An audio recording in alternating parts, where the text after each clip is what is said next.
Assalamualaikum warahmatullahi wabarakatuh. Waalaikumsalam.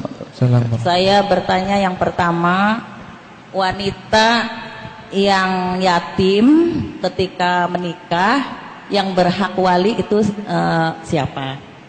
Yang kedua, misalnya akikah, berkatnya itu dibagikan ketika walimahan pernikahan boleh atau tidak? Terima kasih. Wassalamualaikum warahmatullahi wabarakatuh. Bagaimana seorang yatim menikah? Jadi pernikahan itu ada wali itu. Pertama adalah bapaknya. Kalau bapaknya nggak ada, kakeknya sampai atas. Kalau anda ada, nanti pindah kepada saudaranya. Kalau anda ada, nanti ke pamannya. Kalau anda ada, ke anak saudaranya laki-laki. Kalau anda ada anak saudara laki, anaknya paman. Begitu seterusnya. Jadi ada. Kalau sudah nggak ada semuanya, nggak ada kakek, nggak ada paman dan nggak ada saudara dan paman, nggak ada anak saudara, nggak ada anak paman, maka nanti diserahkan kepada hakim. Ini itu urutannya. Dan itu paling gampang. Hak. Gimana? Orangnya nggak ada semuanya. Urutannya, laki semuanya. Bapak dulu, bapaknya.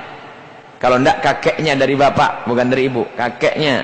Kemudian saudaranya, yang seayah seibu dulu. Saudara laki-lakinya. Saudara seayah dan seibu. Kemudian nanti pamannya. Lalu balik lagi, anak saudara seayah seibu. Kemudian anak pamannya. Baru nanti, saudara, ini ada urutannya begitu. Saudara dulu, baru ke paman, anak saudara, anak paman. Kalau nanti sudah tidak ada anak saudara, anak paman, pindah kepada hakim. Hakim nggak ada, gampang, namanya muhakkam.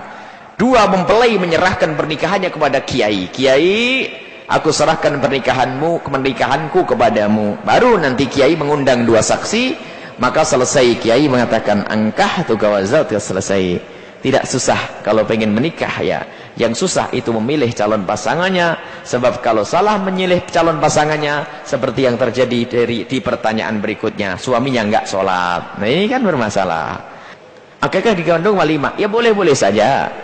Cuman ya sedikit pelit lah orang itu.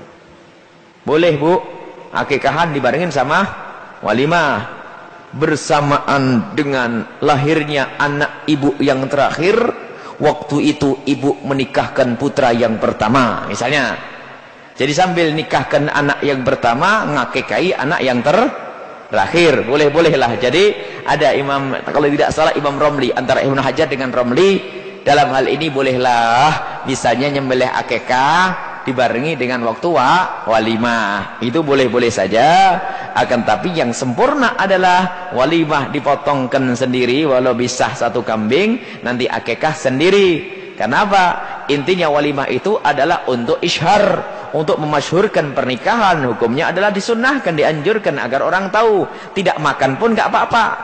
Yang penting dikasih tahu sama tetangga. Ya, hanya kalau punya duit makan, namanya walimah. Jadi meramaikan itu adalah dianjurkan saja. Jadi dianjurkan, hukumnya sunnah. Sebagian ulama mengatakan digabung antara akikah dengan yang namanya walimah itu diperkenankan. Tapi sebagian lagi mengatakan bahwasanya tidak, harus sendiri-sendiri. Nah, jadi ibu pilih yang mana saja. Kalau banyak duit ya akikah. Akikah 2 kambing sama walimah 2 kambing, 4 biar tambah rame tamunya. Ini. Kalau ternyata tidak punya apa-apa kecuali hanya 2 kambing, anak saya laki-laki, baik. Akikah disembelih pas bareng walimah, itu saja. Wallahu a'lam bishawab.